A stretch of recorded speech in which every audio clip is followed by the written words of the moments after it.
A sprain injury is permanent, period. Like, it is in the literature. It's all over it. Right. The part you hear about it being transient, right? Like a sprain injury being transient. I'm going to clarify that. Right. And what happens, like physiologically, down inside the ligament is permanent. It's changed forever. And but is it creating functional loss? It can be a little confusing. Like, well, I feel the same. You know, I'm back to my normal activity of daily living. Was it really permanent? Well, yes, but did it create a permanency that created dysfunction that caused functional loss in their activities of daily living? That's what makes the difference. Okay, so you have 3 types of sprain. Okay, number 1, you got grade 1, grade 2, grade 3. So number 1 is just a little stretch. So if I like take my hands like this, and these are the fibers holding, it just like stretches a little bit like that. Okay, that's like your little tweak on the ankle, right, on the football field or something, and it gets maybe a little puffy, a little swollen, right? But according to I believe it's the American Orthopedic Society. I may not be quoting that properly, but that how you diagnose it is you have loss of range of motion with tenderness to palpation. Okay, so you could have some swelling with it too. So that's a grade 1, and we see that all the time. Like, someone gets hit from behind, they have a little bit of a stretch of the neck, right, they get some swelling, it's tender to palpation, they have loss of range of motion. That's a sprain. Okay. Now, then grade 2 is actually fibers completely tear. Some of the fibers completely tear. Okay. And then grade 3 is a full complete rupture. Most of the time with a full complete rupture, depending on where it is, that needs to be addressed surgically. The perfect way of diagnosing it is a cervical sprain. Right. Okay. And then also you have cervical strain. So strain happens to the muscle and the tendon, and sprain happens to the ligament. Gotcha. Okay. Yeah. So in between the 2 joints here, right, this is like a vertebra and a vertebra. You know what I'm. You can see with my hands, right? And then you have the disc in between. What holds that joint in place are ligaments. Like, if I were to literally go in my neck and try and move a bone on top of the other, I couldn't, because there's ligaments like squeezing and holding around it. Okay. Then the muscles and tendons around it, they're bigger. They kind of do like the global moving, like this. Okay. Each segment can move. Segmentally we call it. It can move a little bit, but it's not going to get dislocated because those ligaments are like holding it nice and strong. Okay, so when we talk about sprain, we're talking about the ligament. Okay, and then strain is muscle tendon. So that's why you'll see like on the especially on the hospital reports, right? Muscle strain. That they do that one a lot. They don't really do much sprain diagnosis. And that's because they don't have a lot of orthopedic and musculoskeletal training and a normal doctor. If you look at their credits, they don't have a lot of that. Right. And they really don't need a ton of it, because they're seeing like the heart attack, severe brain injury, and we want them to do more of that. Right. So you see a lot of strain. Okay. Gotcha. But it's almost impossible to get.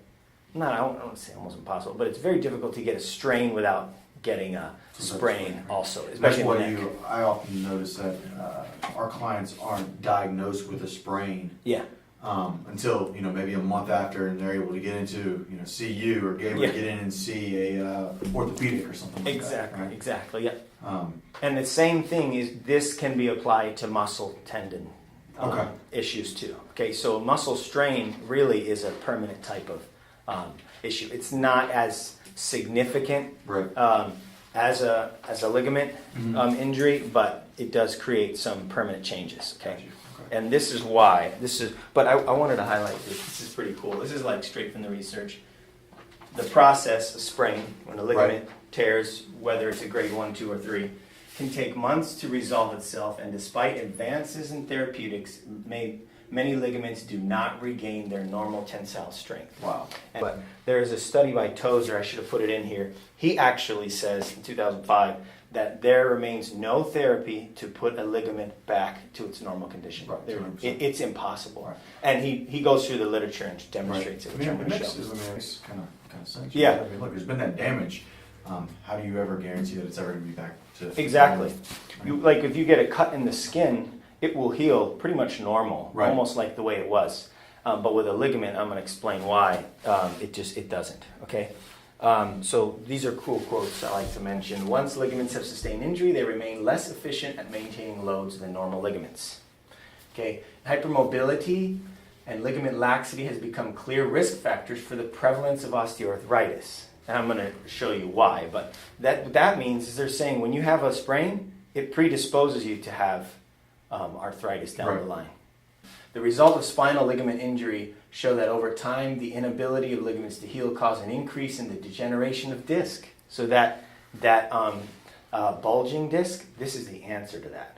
The reason why a disc bulges and grinds down, why is it grinding? Why did not all of the other discs, most of the time when you see a bulging disc, it's at 1 or 2 levels, not the whole spine. Right. So it's not related only to age. Right. Age has a factor, but if it did, then all of your discs would be degenerated. Right. And the studies are very clear on that. So there's something that's even causing the degeneration, the chronicity, and it's this. That's what they're saying. Wow. That it's ligament sprain. This is where impairment comes huge, even with, without herniations. Like you have to go through the treatment and then get an impairment. Maybe it's a 1 to 2%, but that 1 to 2%, 20, 30 years down the road makes a difference when they have a bulging disc now that may be starting to irritate some nerves. Right. You see, particularly the cases that have functional loss, like right. MRI's clear, no herniation. But doc, every time I bend this way, like I still get this pain that I didn't have before the accident. I do my range of motion findings. It's still tender. I can see where the injury was. It was a ligament tear, grade 2. And now I'm giving them a 3% body impairment because in 20 years, they're going to get a bulge on that side, and it's going to bother the nerve. I've been practicing long enough where I can see that. Sure. Just in 7 years, I can see the changes. So anyway, I'm going to explain that. But over time, the inability of ligaments to heal causes an increase in degeneration of the disc and facet joints, which eventually leads to osteochondral degeneration. That's just a fancy word for saying sprain causes arthritis. That's the cause of arthritis. Okay, so what's happening? Without getting too technical into it, it is a little bit complicated, but a ligament's like this, right? And inside you have these fibers that are called collagen. And they're like if this wall was a ligament, collagen would be the steel rods inside, okay? It's the hardy meat fiber of a ligament. It's what keeps it strong, okay?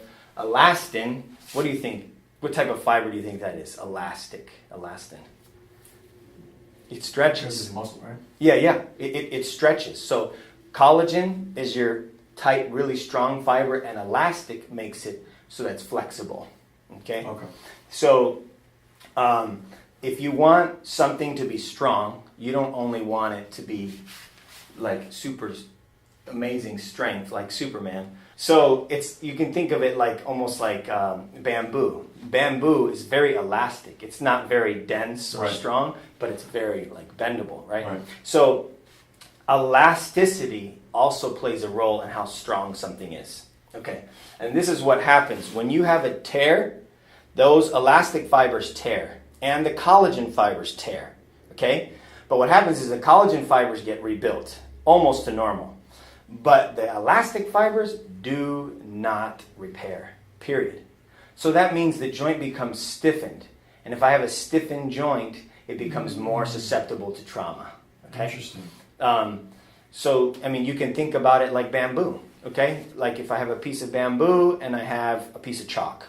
Right. Chalk is very dense. But if I just give it a little tug, plop, right? It's going to break. So it's very dense in fibers that are, but the bamboo, you give it a hit, although in structure it's a little bit weaker, it's like, the elasticity makes it strong. So when someone has a serious injury to their neck that created some loss of elastic fibers, now when they get hit again or they go throughout their day, they have a stiffened joint, it's not as strong.